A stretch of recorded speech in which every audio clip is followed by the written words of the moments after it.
Hello, boys and girls. Today, we will be reading Just Itzy. Before we begin reading, let's review what an author does in the story versus what an illustrator does in our story. Remember, the author's job is to write the words in the story. An illustrator's job is to create the pictures in a story.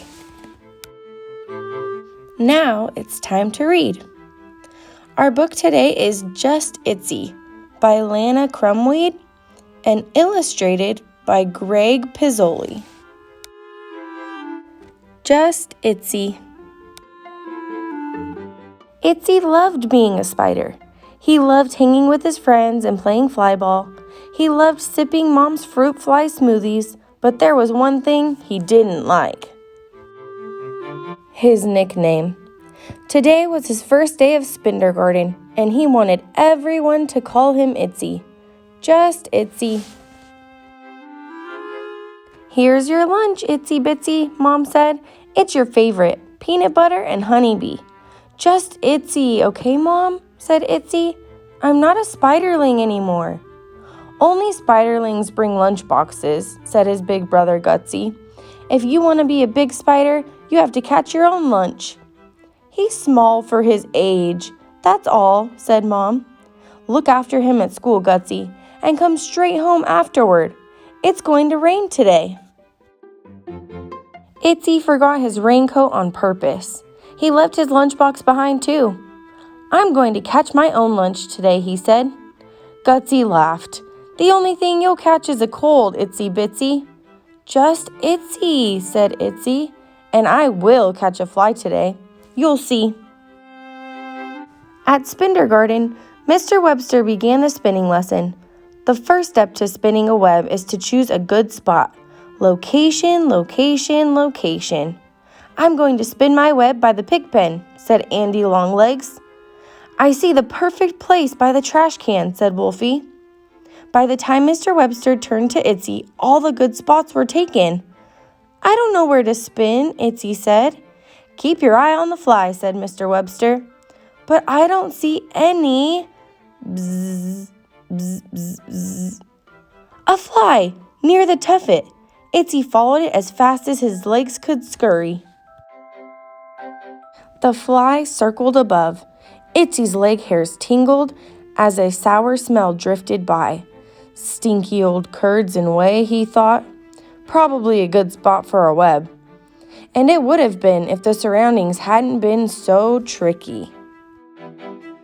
Ah! Good grasshoppers, said Itzy. That frightened my fly away.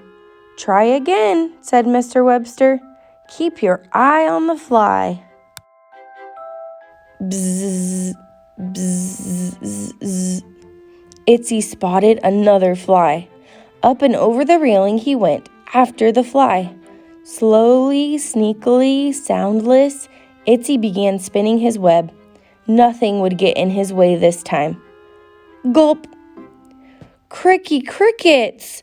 The old lady swallowed the fly! Itzy didn't know why she swallowed the fly. He crept closer to investigate. Gulp! Itzy was swallowed too, and then came a bird, a cat, a dog, a goat, a cow, and a horse. Keep your eye on the fly, Itzy thought. He wiggled and jiggled and tickled to get at the fly. Hack! Gack! All the animals were coughed up, one by one. The fly zipped away.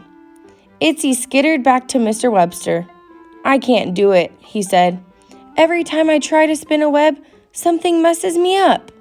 A good spinner doesn't give up, said Mr. Webster. Try again. This time, keep your... I know. Keep my eye on the fly. Itzy shuffled off to look for another fly.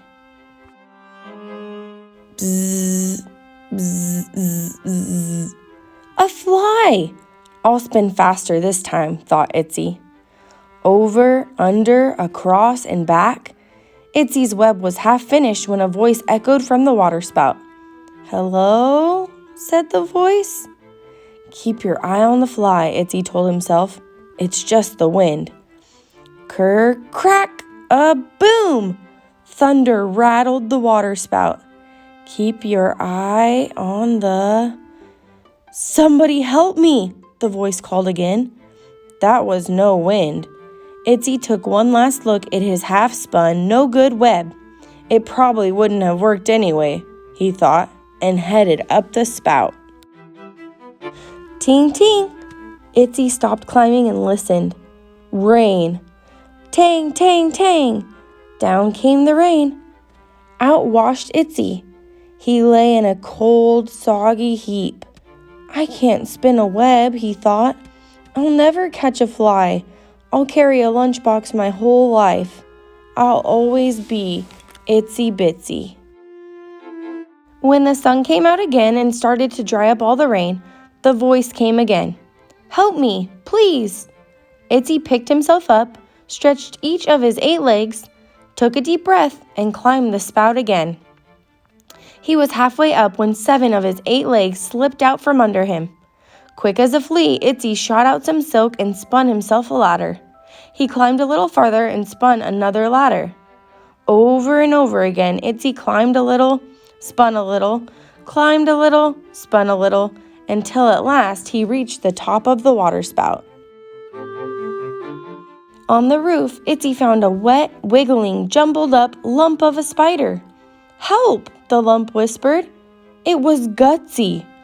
What's wrong? Itzy asked. Are you hurt? Are you stuck? Are you tangled? No, it's just so high. I try to climb down, but I can't. Keep your eye on the fly, Itzy said. It means don't give up. I'll help you. They crept into the waterspout and Itzy pointed to the silk ladder. Climb down that. Holy horseflies, you spun a web? Said Gutsy. No, it's not a web, it's a web. I spun a web. Itzy and Gutsy had no trouble climbing down. Mr. Webster was waiting for them at the bottom of the waterspout. Excellent ladder web, he said, and Gutsy's teacher will be happy to hear that he has completed his climbing assignment. Good work, spiders. Itzy looked at what was left of his half-spun, no-good web. If only I could catch a... Bzz, bzz, bzz, bzz. Not 1, but 2 fat flies flew right into Itzy's web and stuck there. Wow, said Gutsy. Nice web, Itsy Bits. Nice web, Itzy. Thanks, said Itzy, who wasn't feeling one bit bitsy. That's the end of our book today. Thank you guys for joining me for story time. For today's assignment, you'll create a video of yourself explaining how an author and illustrator are different. Don't forget to send the video to your teacher on Seesaw.